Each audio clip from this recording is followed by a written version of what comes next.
আসসালামু আলাইকুম। আশা করি সকলে ভালো আছেন। আজ আলোচনা করব সপ্তম শ্রেণীর গণিত দৃশ্যপট নির্ভর একটি অঙ্ক নিয়ে। তো অঙ্কটির উদ্দীপক ছিল দুটি বৃত্তের মধ্যে প্রথম বৃত্তটির পরিধি 12.56 সেন্টিমিটার এবং দ্বিতীয় বৃত্তটির ক্ষেত্রফল 78.5 বর্গ সেমি। ক নম্বর প্রশ্ন ছিল প্রথম বৃত্তের ব্যাসার্ধ কত এবং খ হচ্ছে দ্বিতীয় বৃত্তের ব্যাস কত। তাহলে একটি বৃত্তের দেওয়া আছে পরিধি এবং অপর একটি বৃত্তের দেওয়া আছে ক্ষেত্রফল। সেই প্রথম বৃত্তের বের করতে হবে ব্যাসার্ধ আর দ্বিতীয় বৃত্তের বের করতে হবে ব্যাস। তাহলে ক নাম্বার, ধরি প্রথম বৃত্তের ব্যাসার্ধ সমান আর। তাহলে বৃত্তের ব্যাসার্ধ কিন্তু আর দ্বারা প্রকাশ করা হয় এবং পরিধি এবং ক্ষেত্রফলের সূত্র দুটো হচ্ছে পরিধি সমান 2 পাই আর, বৃত্তের পরিধি এবং ক্ষেত্রফল সমান পাই আর স্কয়ার। তাহলে আমরা প্রশ্ন মতে লিখতে পারি, প্রশ্ন মতে তাহলে পরিধির সূত্র হচ্ছে 2 পাই আর। 2 পাই আর সমান পরিধি হচ্ছে 12.56। তাহলে এখানে আর এর মান বের করব। আরটা রাখলাম, তাহলে এই 2 এবং পাই, তাহলে পাই এর মান বসাই 3.14। তাহলে 2 দ্বারা যদি একে কাটি 6 দুগুণ 12 আর 28 দুগুণ হয় 56, তাহলে 6.28। আর এই 3.14 দিয়ে কাটি যদি 3 দুগুণে 6 আর 14 দুগুণে 28, এটা চলে যায়। তাহলে আর এর মান পাইলাম 2।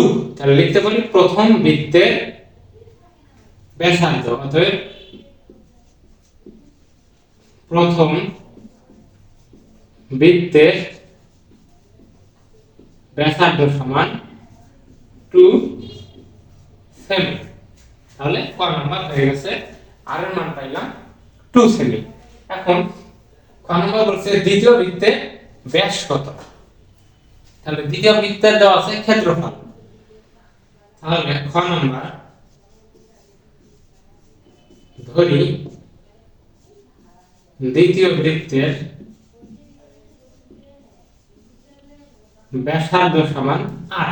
এখানে এই আর এই ধরলাম, বৃত্তের ব্যাসার্ধকে আর দ্বারা প্রকাশ করা হয়। তাহলে লিখতে পারি প্রশ্ন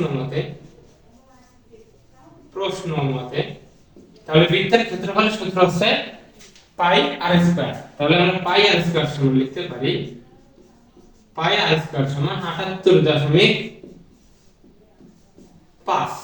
তাহলে এখন বা আর স্কয়ার সমান 78.5 ভাগ পাই। তাহলে একবারে পাই এর মানটা বসাই দেই। পাই এর মান হচ্ছে 3.14। তাহলে আর স্কয়ার থাকতেছে বা আর স্কয়ার সমান, এটা যদি একটা ভাগ করি তাহলে ক্যালকুলেটরে ভাগ করতে অবশ্যই ক্যালকুলেটরে, তাহলে এটা মান হবে 25। তাহলে বা আর সমান a স্কয়ার ট্রান্স মানে ডানে নিয়ে গেলে হয় রুট, তাহলে √25 সমান পাইতেছি 5। তাহলে এটা হলো ব্যাসার্ধ। তাহলে অতএব দ্বিতীয় বৃত্তের ব্যাসার্ধ সমান 5 সেমি। তাহলে ব্যাসার্ধ চাইলে কিন্তু ব্যাস চাইছে, তাহলে ব্যাস হচ্ছে ব্যাসার্ধের দ্বিগুণ। তাহলে হচ্ছে দ্বিতীয় বৃত্তের ব্যাস